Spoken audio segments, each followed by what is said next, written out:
Well, good morning, Anine, Bonjour. Welcome back, I guess. And I want to thank you all for attending today.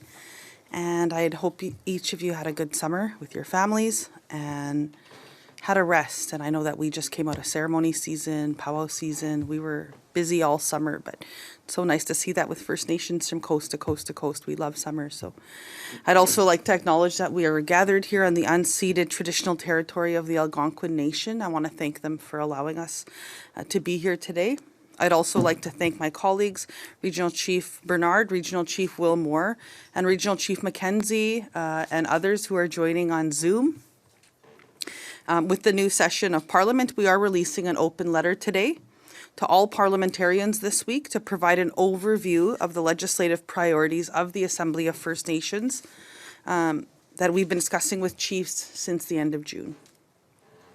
We are also taking the opportunity to remind all parliamentarians of Canada's legal obligations to First Nations when making decisions that impact our inherent rights, our title, and our treaties.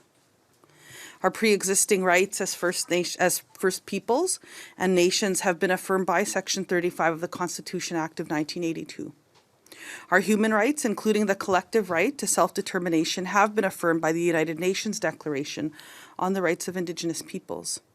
Parliament has responsibilities to ensure that the Crown's legal obligations are met before legislation is passed and before Parliament authorization of supply for the government.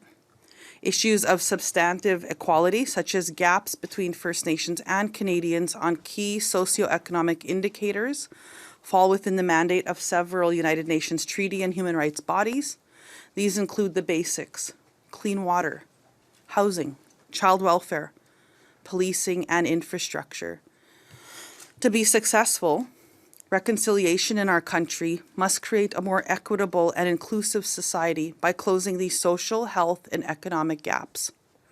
Canada's failure to meet legal obligations has forced First Nations to protect our people through litigation and through the courts.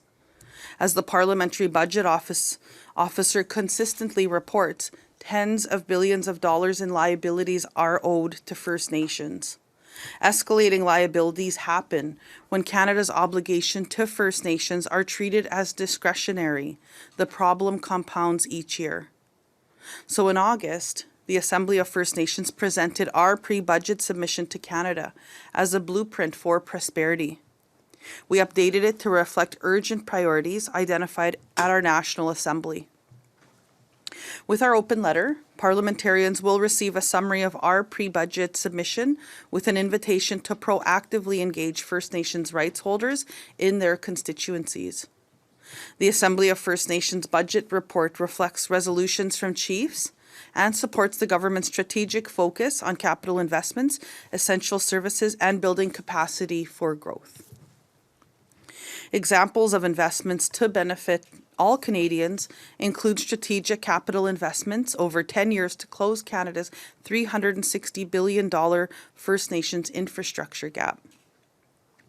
This measure alone will create hundreds of thousands of jobs and more than offset the impact of the U.S. tariffs.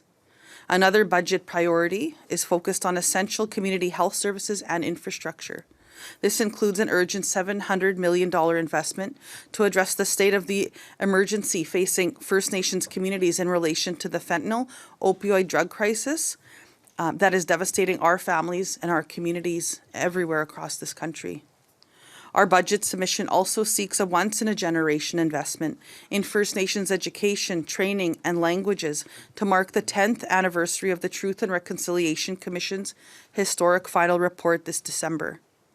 Chiefs are united in our demand also to protect the $47.8 billion negotiated last year for the long-term reform of Canada's discriminatory First Nations child welfare system. We are also calling for strategic investments to finally create the First Nations-led procurement authority chiefs have proposed to achieve 5% of federal targets for actual First Nations businesses. The bottom line is that federal budget decisions are not wholly discretionary because the Crown must meet its human rights obligations to First Nations. And with regards to the budget cuts, Canada has rightfully exempted health, education, and social service transfer payments to provincial governments from any reductions. And so I state this, that Canada must clearly have that same approach to apply to First Nations programs and services, full stop.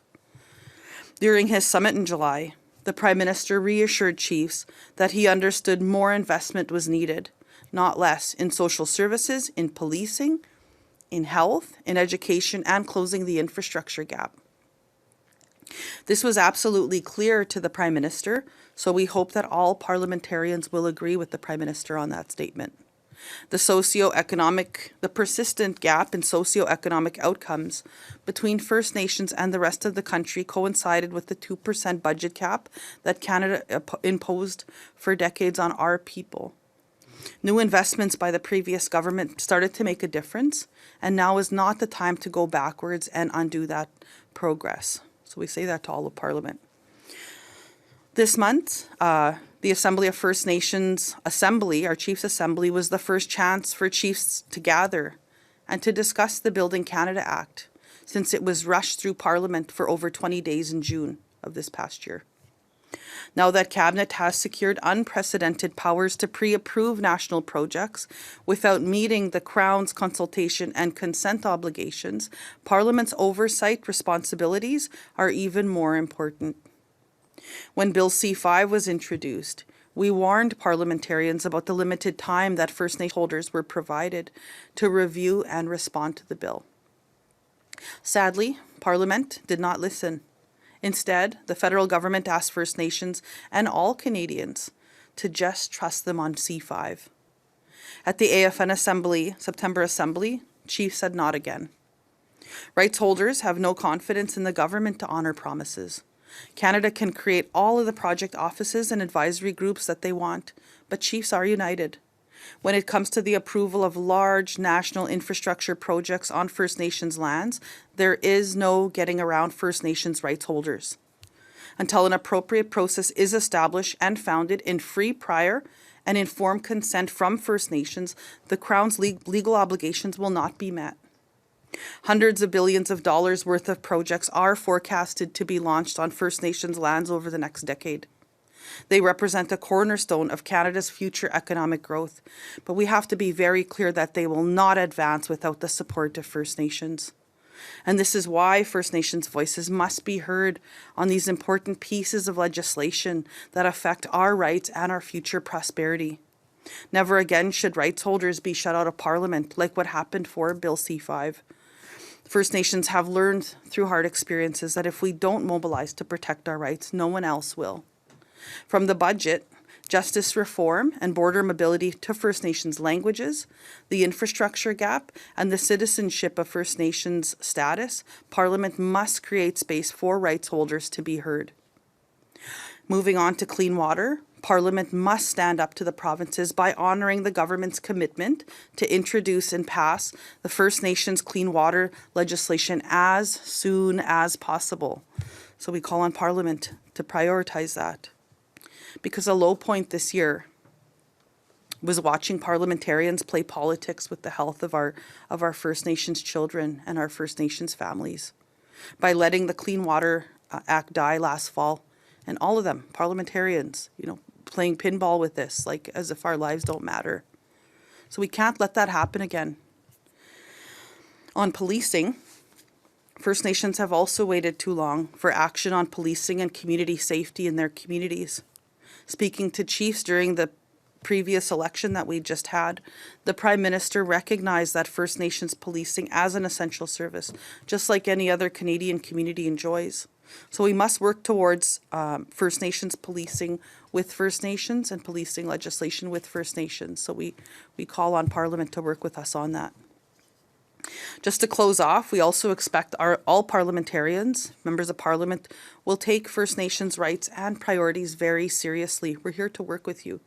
There are matters of national interest, and they cannot be addressed only by trickle-down economics. Despite the darker sides of Canada's history, First Nations have always fought for Canada during difficult times. Every single war, they had the most First Nations people in the front lines fighting for this country. Now is another one of these times, and we stand with Canadians in condemning Trump's illegal tariffs. First Nations support economic growth and prosperity for all of us, but not at the expense of our rights or of Canada's legal obligations. So we look forward to working with members of Parliament this fall and this spring and senators from all parties in the months to advance truth, reconciliation, and prosperity for each and every one of us in this beautiful country that we all share. But we do have to work together, and things can't be status quo. Thank you very much.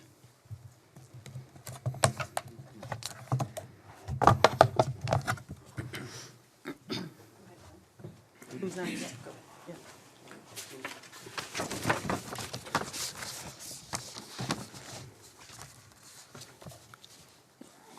So, when we speak of budgets, we speak of the lives of our First Nations and the people, not abstract figures.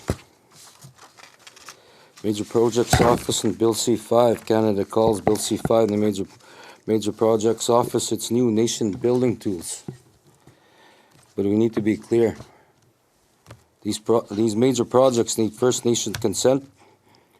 It is our participation that gives the investors a sense of security that projects will move forward. Canada needs us. Yet Canada has excluded Manitoba First Nations from the Indigenous Advisory Council. Canada does not decide who speaks for us. That authority rests with our nations in Manitoba. Our message is equally plain. The Major Projects Office and the Indigenous Advisory Council must be co-developed with the First Nations in Manitoba. It must recognize our jurisdiction, uphold our treaties, and prioritize First Nations-led infrastructure. Speaking of First Nations child welfare, citizenship, and education, they're all tied together. Our children are sacred, yet Canada continues to govern their lives through policies that fracture families, deny their identity, and offer education substandard facilities. Long-term child and family services reform cannot be imposed from Ottawa or the province. Education is another broken promise. A regional education agreement in Manitoba has been submitted with budgets and plans, but Canada drags its feet. We are told that everything's on soft pause and that because Canada is investing everything into major projects, every day of delay for proper funding for our schools is another child denied opportunity. Citizenship, perhaps the most fundamental of all. The Indian Act second generation cutoff denies our children their belonging, weakens our governance, undermines the ability of future generations to exercise consent over their lands and waters. Citizenship is not a bureaucratic category. Canada must fund and recognize First Nations-made citizenship laws, not to continue to fracture our nations. Manitoba is unique. We are in the heart of this country, the center of Canada, with 17 remote and isolated First Nations. We stress that the challenges we face are real. Isolation, high cost of living, inadequate infrastructure. But we also hold the opportunities that can shape Canada's future. Trade corridors, critical minerals, clean energy, and the young population that will drive this economy forward. Canada cannot afford to bypass First Nations Manitoba. To build the future, Canada must work with us, nation to nation, on issues across the board: housing, education, child welfare, clean water, major projects, so forth. So this is not just fulfilling treaty obligations, but it's also building a stronger Canada together. Sige sana, hindi ko mas so pero ay na ask mo na.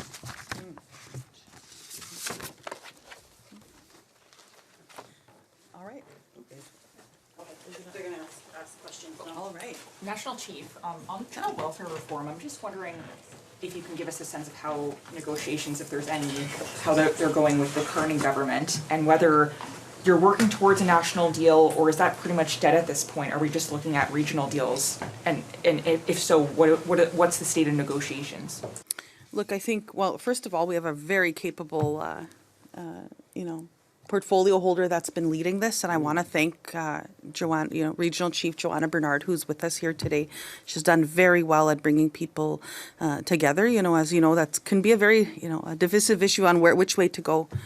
But for sure, we know that the system is still broken, and one way or another, Canada has to deal with this issue with First Nations people. And, it's got to be ongoing. For today, we do call on Parliament as they look forward in the budgets ahead that the 47.8 billion stay there for families and for children, and that it not be redistributed through parliamentary processes and put that issue back, because I know that I think that, that there's the momentum there. There's lots of conversations happening, and we certainly, every single assembly, we have our leadership, we have our National Chiefs Children's Commission that, that work together, that are trying to their best, and so many people from across the country that are trying to work on that issue. And I think that, I know that Canada has to come back to the table and start to work with our people to move that forward. The issue is not going away. It is through court. Look, we're going to keep pushing, and we're going to be determined, right? I mean, I'm hoping for sure in the budget that it stays there. That's our ask today on the 47.8. A question, sorry, Leslie Pumey from the Canadian Press. I have a question for Regional Chief Bernard. At the AFN in Winnipeg, there was a debate that was going on where you had expressed some frustration with the conversations that were happening. How are things since then? And you just an update on that. Well, the way I see it, it's a work in progress. We are mandated to go after a national agreement for the Child and Family Service Agreement, and there are some regions that want regional agreements, I think, and it's not because they want to be separate. I think it has to do with maybe the timeline that it will take. It may be easier for some to go for a regional agreement, get the work done faster, but at the end of the day, it's up to the regions to make that decision.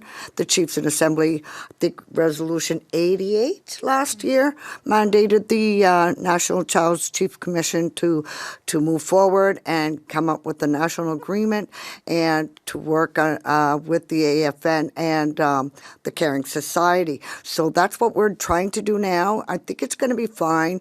Always little hiccups here and there, but we're going to get through them.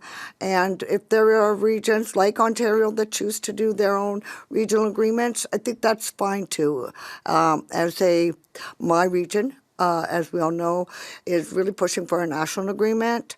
But as a portfolio holder for the AFN, I support all regions. So I can't focus on just one thing. As the portfolio holder, I'm working to support all of Canada and what the different regions may be looking to do. Thank you. I have another question for Chief Moore. I'm wondering if you can talk to us about what's going on with the Manitoba Métis Federation and the relations with First Nations in the province, and if you see that kind of hindering the ability of the Indigenous Peoples Advisory Council within the Major Projects Office to get things done in that province. Well, obviously, I can't speak on behalf of the MMF, but I did mention in my comments, the First Nation leadership was excluded from the to participate at the Indigenous Advisory Council, and I said that in my comments. So. A follow-up for Regional Chief from APTN. I was just wondering if I have not gotten kind of a straight answer out of the government about what the Indigenous Advisory Council is supposed to actually do. I do note that there's a regional chief that got on there, so I'm hoping that maybe someone has talked to you about what the role of that body is and how it's supposed to work. Well, we have not seen the terms of reference. I think, we had one conversation, of course, with the federal government on that role, and it was pretty late, as like they had done with C5, very late. And at the same time, I think any advisory body, regardless of who's on it or where it is, it does not sideswipe First Nations people, and free, prior, and informed consent must be respected. Yeah. Can I ask a follow-up Up on that. There has been a lot of discussion across the country this week about the advisory council and a lack of representation in different areas, as we also just heard from Chief Moore. Can you just comment on, how you feel the makeup of the council has been made, and whether or not was there any consultation with AFN on making the council? There was not any consultation with the AFN. I want to be clear about that. Second of all, I think just probably I think this is for any board anywhere in this country when it comes to Indigenous, for sure. It needs to, because there's 60,000 Inuit and I don't know how many Métis, 5,000 Métis, and depending on who you ask, right? And for First Nations, we make up close to 1.5 million people. And so anytime there's any advisory board, this is just generally, it has to be, the majority has to be First Nations led, First Nations driven. So I think that's our comments as the AFN. I know that the composition of this board, we didn't have any input into it, nor did we have a mandate from our chiefs to be a part of that. So we would be disrespectful to be pushing for that. We don't want to ever overstep. But certainly I think that, again, the federal government should have taken more time to go across the country and hear people's views on who's to sit around that table. Lots of wonderful First Nations people in there. I'm so happy for them. But at the same time, that should never ever sideswipe First Nations free, prior, and informed consent on any major project. And First Nations need to be involved always. So. Clarify, National Chief, did you recommend anyone to the advisory council? Because other organizations like ITK said they did. No, we didn't. AFN did not. And, well, we don't, it's to be respectful to First Nations rights holders. Like I said, you don't want major projects or the federal government. It was already a tough process to have it rammed through Parliament in 20 days. And so I think to expect First Nations to come up within a day or two to come up with names, why would we do that? And why would we do that? So, yeah. Any major projects on the list that the government has released that you find problematic and you really need to have a conversation about?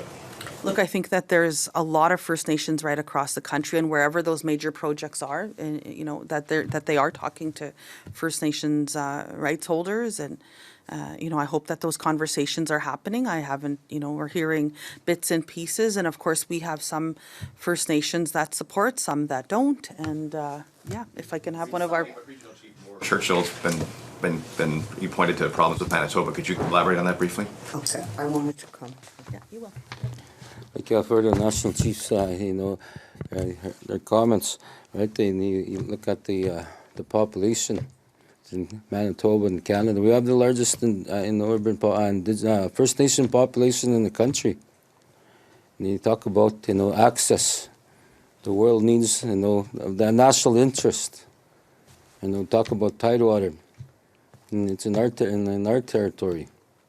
You would think, right? But again, the chiefs in Manitoba express their frustration, right?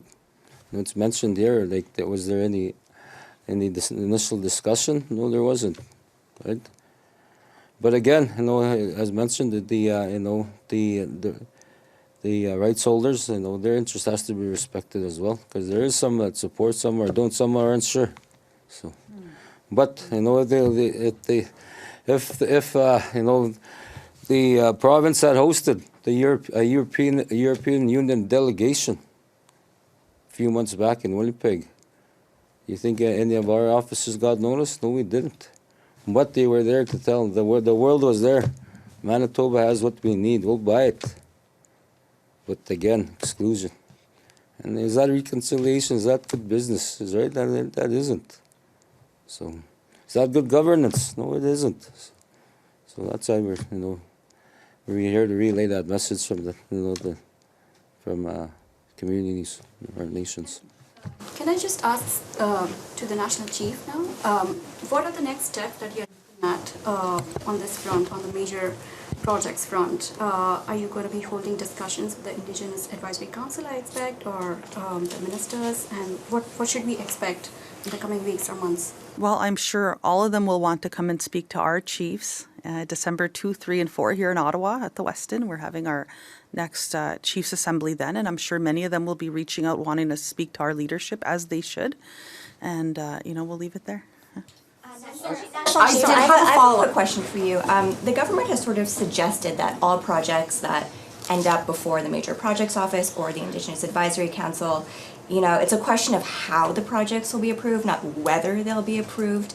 Is it a mistake for them to kind of assume that all these projects are going to go ahead? My dear colleague. Okay, well, when you talk about the National Advisory Expert Advisory Council that they're putting together without even consulting with the First Nations, what criteria are they hiring these people as advisors for everyone? So that's my concern right now, then, and not having been part of putting, or maybe not even having an opportunity to look at the experts that we know across Canada that may have a better advice than whoever the Canada chose themselves, which, like National Chief mentioned, there are some good people there, but it's maybe needing that balance. And in regards to the question, what was it?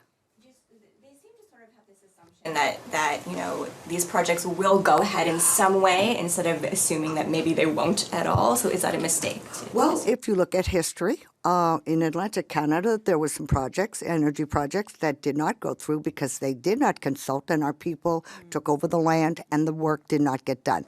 So be prepared that may be something that Canada, the First Nations may do. If they're not doing it right, we're going to stand up. We're not going to be folding down again as we did in the past. And what they used to do was, we'll come into your region, we'll give you scholarships, or we're going to give you some education dollars, or and capacity building. Those days are gone.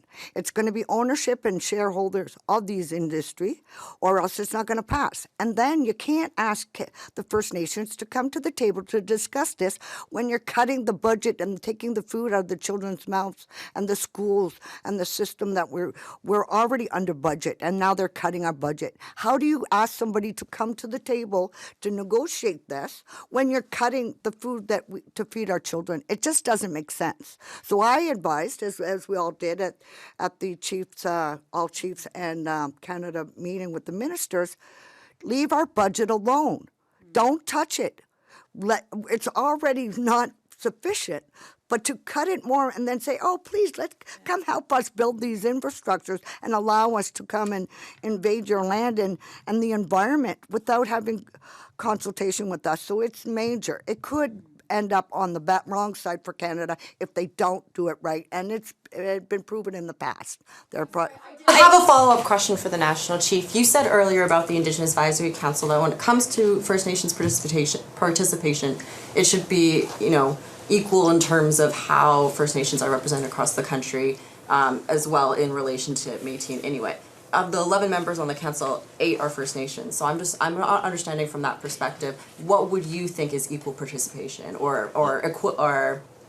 I'm just saying on any board, anywhere across this country, if you're going to have boards that are focused on Indigenous affairs or issues, they need to be the majority First Nations, because we're the biggest population in this country and we're diverse. We're from coast to coast to coast, and we're different language groups, and so it's that was my statement.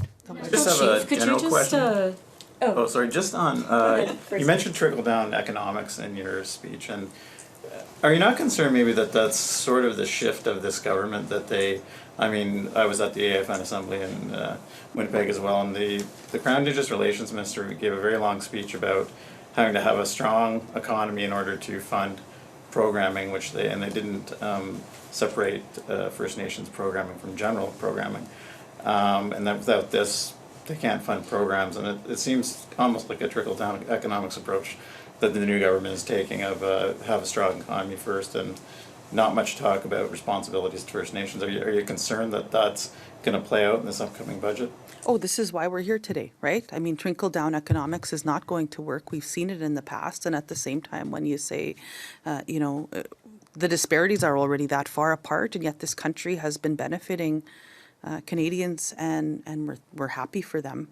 that they've benefited and that they've done well in their lives. But at the same time, what about our children and our communities when it comes to roads, when it comes to schools, like those basic things that our kids want, when high-speed internet or, access to jobs and the economy as a whole. I mean, even the banking system, right? Like we're going to have a conversation with our chiefs in a few months on even the banking system, how First Nations are excluded from that. And people don't realize that. First Nations people are the only people around the entire world that are legislated.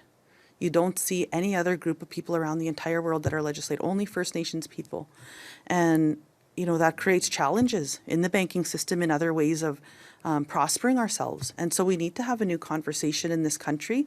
It's not going to be an easy conversation. I know that I'd met with the premiers, over the summer, and, they had committed to a First Minister's meeting. I know that these things are very uncomfortable, but we do have to proceed in a different way and make sure that all Canadians, including First Nations, have the same high quality of life. That's all we're asking for our children, is that, when they're on reserve, that they're not, suffering because they're on reserve.